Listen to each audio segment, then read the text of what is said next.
Fala galera, beleza? Neste vídeo vamos aprender a respeito das bases, das propriedades relativas a elas e suas respectivas nomenclaturas. Bases que são a segunda das funções inorgânicas que nós aprendemos.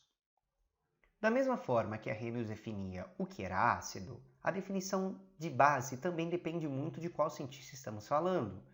Para Arrhenius, bases são quaisquer substâncias que vão liberar íons OH- quando dissolvidos em solução aquosa, ou seja, em água. Como as bases são constituídas por um átomo metálico, que é sempre positivo, cátion, e o OH-, nós já temos estruturas com cargas positivas e estruturas com cargas negativas. E por isso, disse que quando uma base dissolve dentro de água, nós temos dissociação, ou seja, apenas a separação das cargas positivas e das cargas negativas. Todas as bases, assim como os ácidos, que têm suas fórmulas características, terminam sempre com OH. Lembrando, o ácido começa com H e bases terminam com OH. Todas as fórmulas das bases terminarão com OH, com exceção aqui de uma base, que é o gás amônia, que na verdade nós podemos representar a base da amônia como sendo amônia aquosa. Neste caso ela não termina com OH, mas é porque a amônia na verdade não é definida como uma base de acordo com Arrhenius. As bases, assim como os ácidos, também podem ser corrosivos e também têm sabor, embora a maioria dos alimentos não sejam básicos. Alguns alimentos básicos são algumas das frutas verdes que têm aquele sabor adstringente, aquela sensação de amarrar a boca. Como dito anteriormente, o gás amônia, o NH3, ele é base, porém ele não tem OH na sua estrutura. Então ele é uma base um pouquinho diferente porque não está referido a Arrhenius. A nomenclatura das bases é muito mais fácil do que a nomenclatura dos ácidos, porque toda base começa sempre com o nomezinho que caracteriza as bases, que é hidróxido, D, e aí, respectivamente, o nome do metal que acompanha o OH. No caso das bases, como nós temos os metais e alguns metais têm mais de uma possibilidade de ter carga ou mais de uma possibilidade de NOx, é necessário colocar aqui a carga ou este NOx sempre que uma substância ou um átomo metálico apresentar mais de uma carga. Para os exemplos que estão aqui, todos eles então começam com hidróxido, D e o respectivo nome de cada um dos metais. No primeiro caso, este daqui é o sódio, portanto hidróxido de sódio. Sódio, como todos os metais do grupo 1 e do grupo 2, só tem uma carga. No segundo caso, temos o Mg, que é o magnésio, também com uma carga apenas. E aí, no terceiro e quarto caso, nós temos o átomo de ferro, porém, aparecendo com duas cargas diferentes. No primeiro caso, diferente do segundo caso. Para as bases, é muito simples saber qual é a carga do metal que está associada ao OH. Basta saber a quantidade de OHs que estão ligados a esse metal. Neste caso são 2, isso significa que este ferro é 2+. Neste caso de baixo é 3, portanto esse ferro é 3+, ou mais 3, não é o mesmo? Portanto, este terceiro nome é hidróxido de ferro, entre parênteses coloca-se então a carga do ferro, que é o ferro 2. E no quarto caso, hidróxido de ferro também, só que neste caso temos o ferro 3. Às vezes este parênteses não é necessário colocar, mas eu indicaria que vocês coloquem sempre. Classificação das bases se dá em 3 tipos diferentes, sendo que a terceira delas é a mais importante.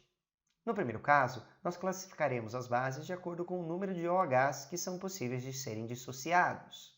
Uma monobase vai ter apenas um OH, como por exemplo é o caso do hidróxido de sódio, o NaOH.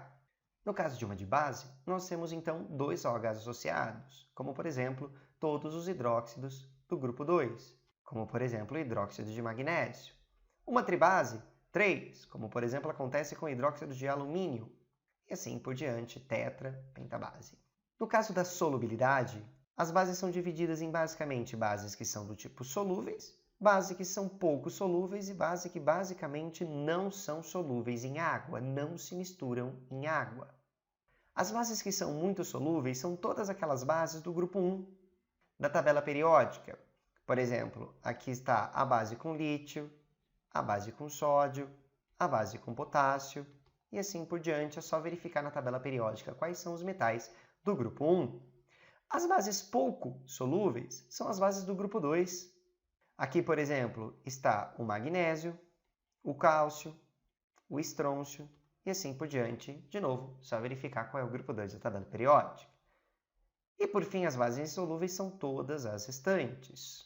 Um detalhe, apesar de não pertencer ao grupo 1 por não ser na verdade um metal, a amônia ou o hidróxido de amônio, que é a base que forma quando dissolve amônio em água, são ambos muito solúveis em água também. Bases, portanto, bastante solúveis.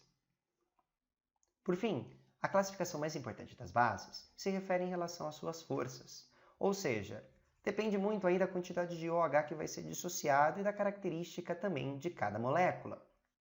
Neste caso, a solubilidade vai acabar indiretamente dizendo a respeito da força dessas bases, porque só serão fortes bases que são solúveis. E serão fracas aquelas bases que são pouco solúveis ou basicamente insolúveis.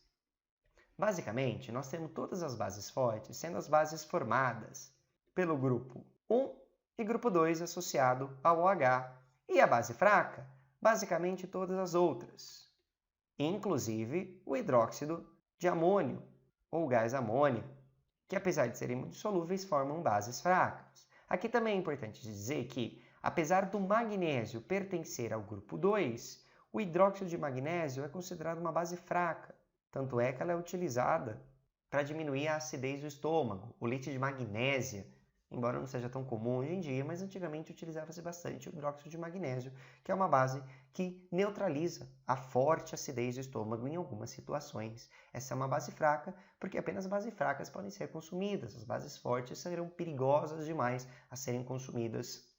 Um exercício, então, um enunciado um pouco grande, então dividi em duas partes. Leia atentamente a segunda notícia publicada no jornal, um exercício aí da FATEC. Alunos tomam soda cáustica durante a aula e passam mal. É bastante incomum vocês encontrarem exercícios só de base em vestibulares. Geralmente a base está associada a uma outra questão, ao ácido, a indicadores e assim por diante. 16 alunos de uma escola particular de Sorocaba, interior de São Paulo, foram internados após tomar soda cáustica. Soda cáustica, galera, é um nomezinho comum que você encontra por aí do hidróxido de sódio, que é o NaOH. Esse é um nome bastante comum que aparece em muitos exercícios, inclusive vale a pena que vocês marquem essa característica. Durante uma aula de química, os alunos participavam de um exercício chamado teste de sabor. Já haviam provado limão, vinagre, leite de magnésio e insistiram em provar a soda cáustica, produto utilizado na limpeza doméstica. Em pouco tempo, os alunos começaram a sentir os primeiros sintomas, ardência na língua e no estômago, e foram encaminhados ao hospital modelo da cidade. Sobre essa notícia, foram feitas as seguintes afirmações.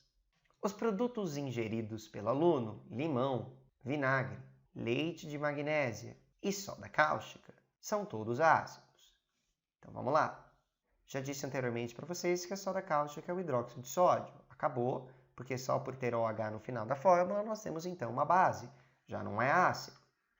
De qualquer forma, o leite de magnésia, conforme eu havia dito para vocês alguns minutos atrás, é o hidróxido de magnésio, uma base que pode ser consumida, essa não tem problema. Agora, tanto o limão quanto o vinagre são constituídos por ácidos orgânicos, característica, inclusive, de ter sabor azedo. Então, esse exercício 1 está completamente errado. 2. Tanto o leite de magnésia como a soda cáustica são compostos alcalinos. Muito bem, alcalino é uma outra palavrinha para alguma coisa que é básica.